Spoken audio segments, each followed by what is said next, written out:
Also, Peter Jackson, yes, the director of Lord of the Rings, was seated right in front and diagonal to me in my screening, and he has the cutest little giggle.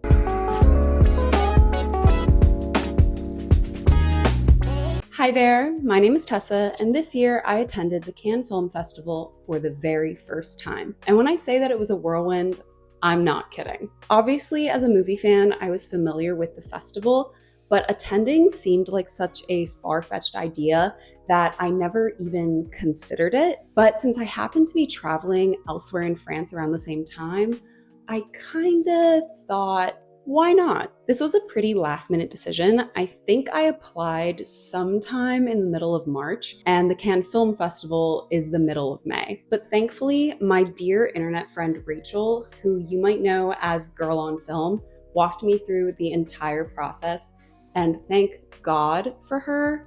Love her to bits. I applied as an audiovisual press member, which required getting accreditation. And traditionally, in order to get accredited, you would submit some work that you had done for a verified publication. But Cannes has opened it up to include social media platforms like TikTok, YouTube, Instagram, and I wouldn't be surprised if in a couple of years they start accepting Substack. I was hit with a little bit of imposter syndrome when I first applied, and I was so sure that I wasn't going to get in.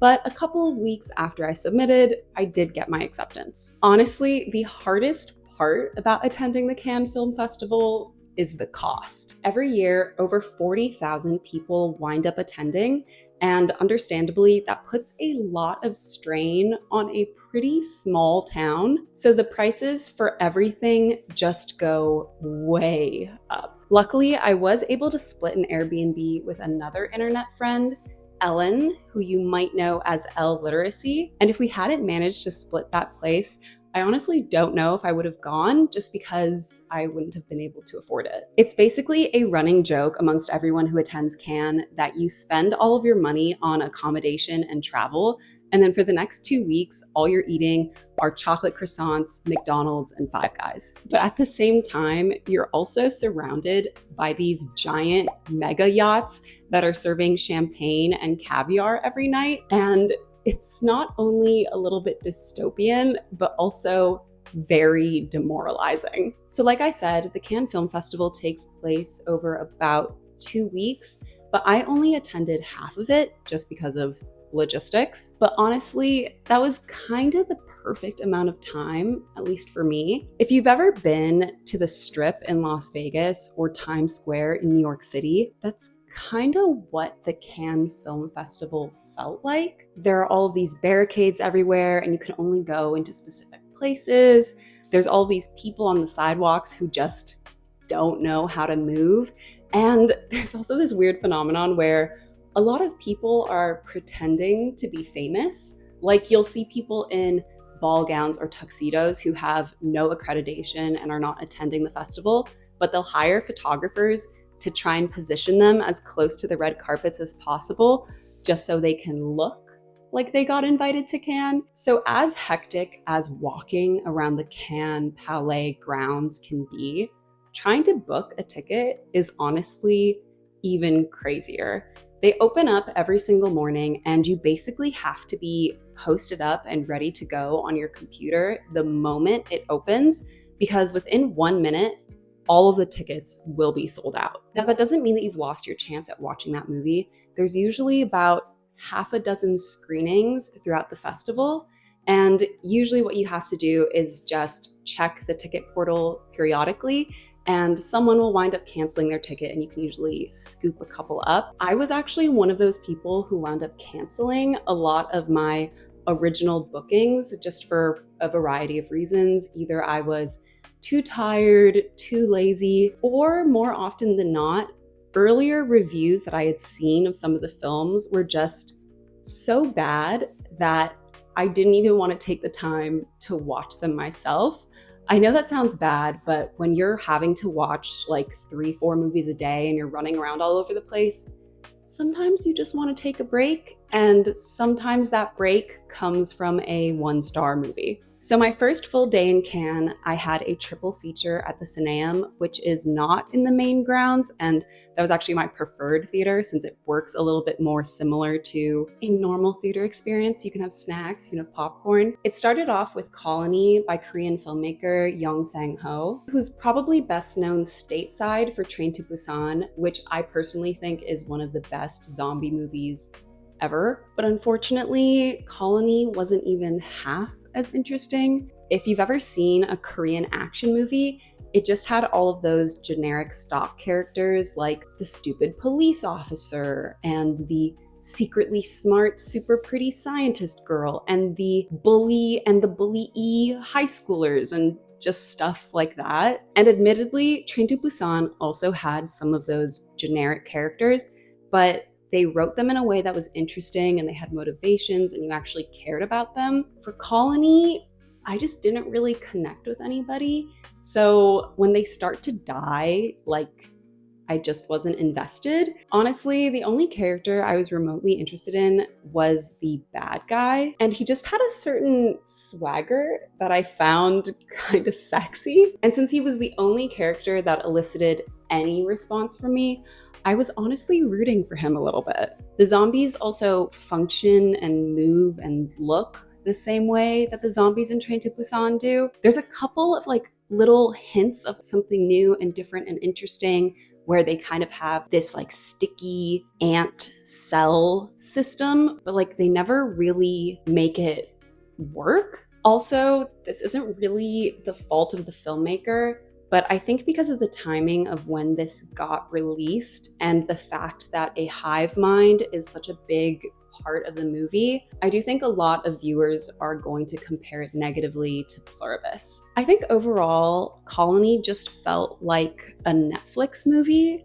I'm sure that some people will enjoy it because it's very action heavy and guns and raw, but it just wasn't for me. We went straight from Colony right into Club Kid, and I had actually gone to the premiere after party the night before, so I'd heard a little bit of the buzz about the movie, and a lot of people weren't really that into it, so I actually had pretty low expectations, but it took me completely by surprise. It's hands down the movie at Cannes that got the most laughs out of me. It's just really funny, but in a way that feels very genuine to the sort of Gen Z millennial experience. Like, it isn't cringy and they aren't trying too hard. And when they do make these kinds of pop culture references, you can tell that the actors actually know the meaning. So it doesn't come across as like, hello, fellow kids. When you're not laughing, there's a pretty high chance that you'll be crying, because the film pulls off its emotional beats really well. Obviously, because of the premise, which is about this former promoter who finds out that he has a son.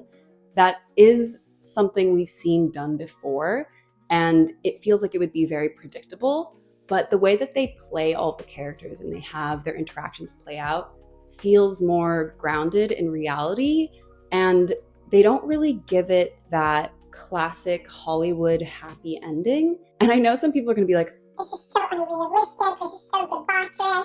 But as someone who was pretty frequent at the clubs in New York City in the early 2010s, I think they nailed the representation of it, the partying, the recovery, the chaos, all of that stuff. But they also film it in a way that is genuinely really, really beautiful. I also think that it has a really touching and beautiful queer love story that shows kind of like the quiet intimacy of a relationship. Diego Calva plays the love interest, and oh my God, every single time he was on screen, I was just kicking my feet because he looked so sexy. And I just really, really hope to see him as a romantic lead in the future, because I feel like he just keeps getting these supporting parts when he very easily could be a leading man. I think this is a great first feature from writer, director, actor Jordan Firstman, considering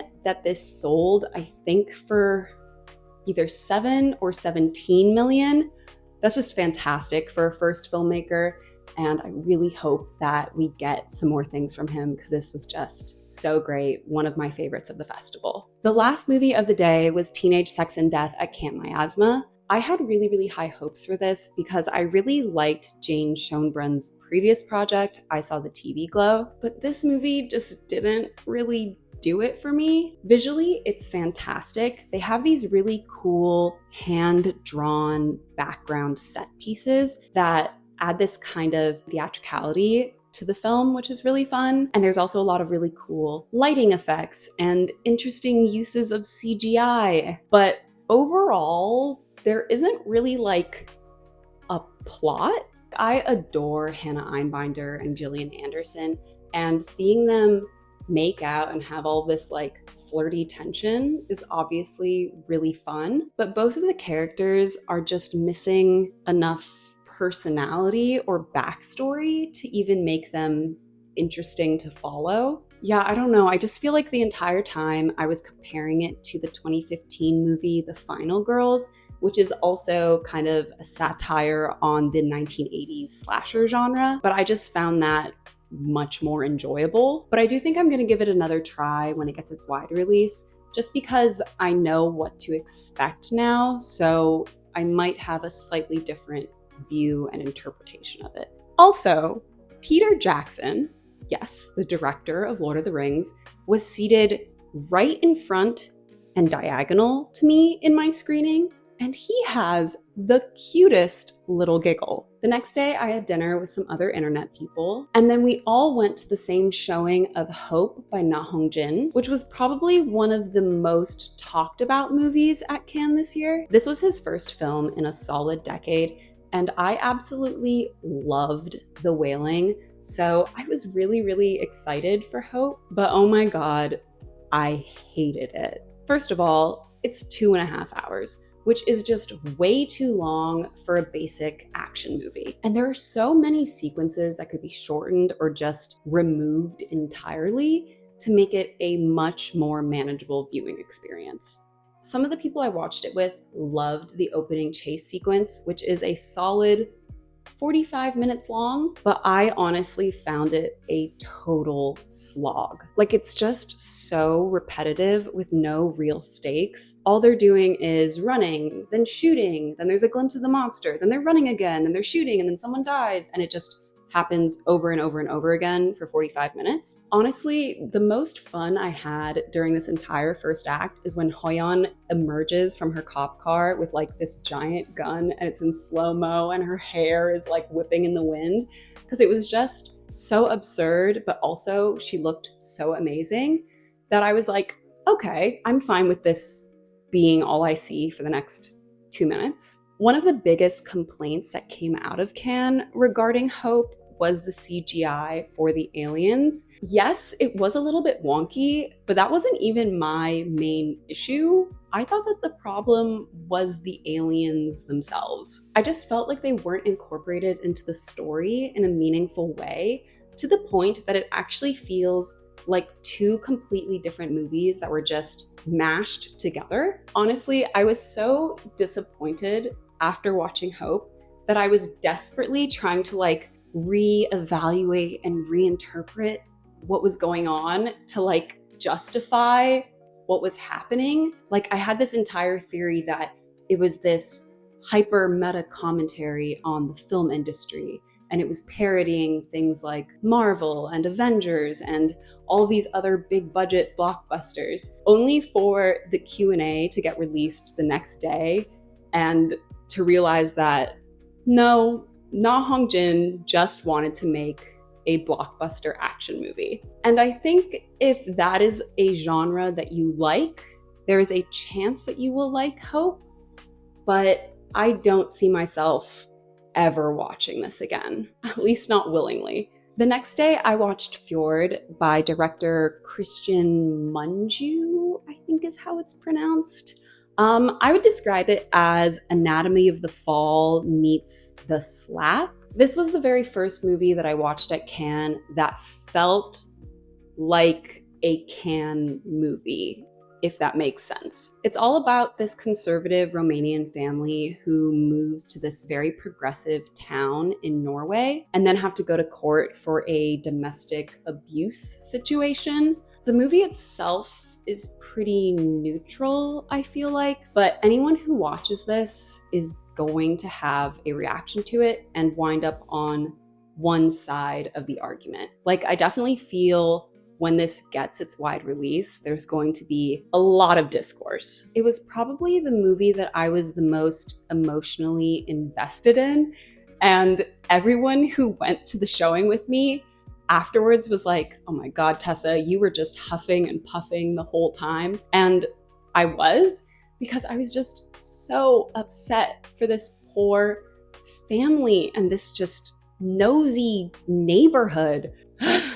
Fjord actually wound up winning the Palme d'Or, and I definitely think that it's going to perform well at the major award shows, and I could definitely see Sebastian Stan and Renata Reinsve both getting Oscar nominations. Now, I'm sure that all of you have heard of the 5-10 minute standing ovation thing at Cannes, and now that I've attended, I can tell you for sure that it does happen, but also people clap for every damn thing at Cannes. So when you hear that a movie got a 13.5 minute standing ovation, don't immediately think that that means it's a good movie. Because also part of that is the fact that you have the cast and crew on camera in the theater while people are clapping. So they're, blowing kisses and crying, and it kind of like eggs on more clapping when that might not be a genuine representation of how the crowd feels about the movie. A large portion of the crowd is also people involved with the movie. So understandably, they're gonna clap for the thing they're involved with.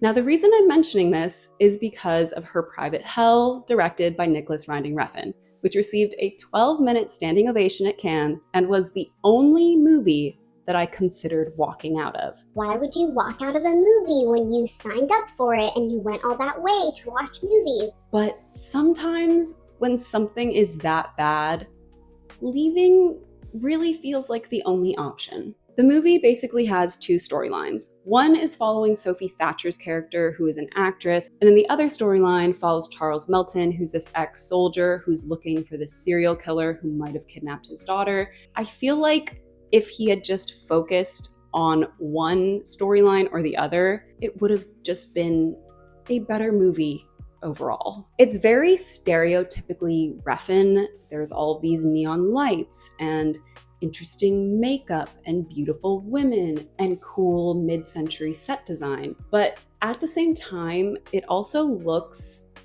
weirdly cheap. The acting is flat, the story is non-existent, and it doesn't even do a good job with the horror and thriller elements. The whole movie just feels like it was made for a Pinterest mood board, and that's it. Next was Victorian Psycho by Zachary Wiggin. I had read the book on the train ride to Cannes, and I was intrigued to see how they would adapt the story because honestly, there's not really much of a plot. It's just one of those women going mad books, which don't get me wrong, I enjoy. As usual, Micah Monroe did a great job. This is probably her most unhinged acting role. And if you really want to see her be weird and creepy, you will like this movie. The character is not likable, but I actually feel like that is what's going to make her like an icon to modern audiences. And personally, I do enjoy seeing a female character who is just so completely irredeemable. There are some really cool and creative shots in this movie. Like whenever they happened, I was like, oh, that's fun. However, there's almost too many of them to the point that it almost gets distracting and the novelty wears off. They also chose to lean into the humor more than the horror, which isn't a terrible thing, but it does mean that there's like no tension when you're watching it. And I think that it's more similar to something like Lisa Frankenstein or The Babysitter than say Nosferatu or Crimson Peak. Then I watched The Man I Love by Ira Sachs, which I think most people will feel neutrally towards. There have been a lot of movies about gay men during the AIDS crisis over the years, and obviously I'm not saying that we can't make movies about that subject anymore, but The Man I Love doesn't really bring anything new to the table. I also felt like it was very Oscar baity in the way that everything is presented, but it kind of falls flat because you don't have an interesting enough script or even developed enough characters to get people talking about it at that scale. The very last movie that I watched at Cannes was the surprise hit of the festival, The Black Ball by Los Javis. It's a multi-generational love story about these three gay men in three different time periods, and all of their stories are interconnected, but in a way that you won't necessarily expect.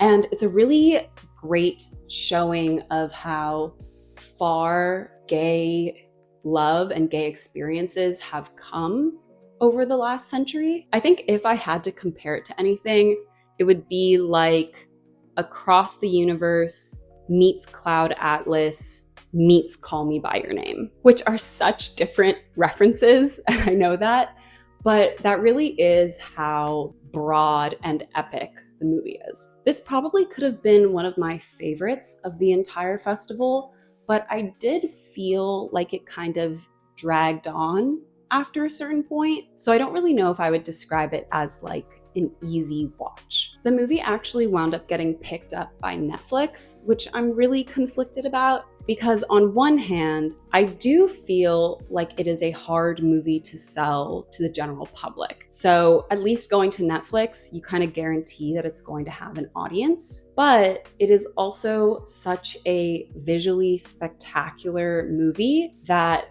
it's kind of a shame most people aren't going to watch it on the big screen, because I really do feel like that is going to change how you experience it. But either way, I do feel like it's going to get some Oscar buzz. So here's my final ranking of everything I watched at Cannes, and I would be interested in hearing, what you guys wind up thinking of these movies once they get their wide release. I don't know if I'm gonna go to Cannes again next year, only because I still haven't financially recovered from the trip, but I'm grateful that I got to go at least once. It was definitely an experience. Yeah, that's it for this video, and I will see you next time.